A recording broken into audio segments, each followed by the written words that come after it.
ఒకప్పుడు పచ్చని అడవిలో డైజీ అనే చిన్న చీమ మొదటిసారిగా ప్రపంచాన్ని అన్వేషిస్తోంది. డైజీ ఆసక్తిగా మరియు కలలతో నిండి ఉండి ఎల్లప్పుడూ తన తదుపరి పెద్ద సాహసం కోసం వెతుకుతోంది. డైజీ అలా అడవిలో తిరుగుతున్నప్పుడు ఆమె ఇప్పటి వరకు చూడని అతిపెద్ద ఎర్రటి యాపిల్ని చూసింది. ఆ యాపిల్ ఒక చెట్టు కింద ఉంది. దాని చర్మం సూర్యకాంతితో మెరుస్తూ ఉంది. డైజీ యాపిల్ తన ఇంటికి తిరిగి తీసుకువెళ్ళాలనుకుంది, కానీ ఆమె తీసుకువెళ్ళడానికి ఆ యాపిల్ చాలా పెద్దదిగా ఉంది. ఆమె దానిని నెట్టాలని నిర్ణయించుకుంది, కానీ ఆ యాపిల్ కదలలేదు.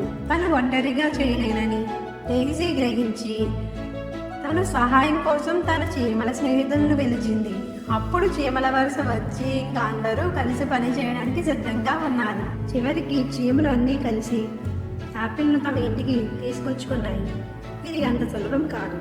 వారు దారిలో కొండలు, ప్రవాహాలు మరియు ఇతర అడ్డంకులను ఎదుర్కొన్నారు. అలా చాలా కష్టపడి తీసుకొచ్చుకున్న రుచికరమైన యాపిల్ను పంచుకోవడం ద్వారా చీమలు తమ విజయాన్ని జరుపుకున్నాయి. కలిసి పనిచేయడం వల్ల కష్టమైన పనులు కూడా సాధ్యం అవుతాయని డైజీ గ్రహించింది. డైజీకి ఆ రోజు నుంచి టీం వర్క్ విలువ అర్థమైంది. ఈ కథ ద్వారా మనకి ఏమర్థమైందంటే టీం వర్క్ తో ఏ పనైనా సాధ్యమవుతుంది.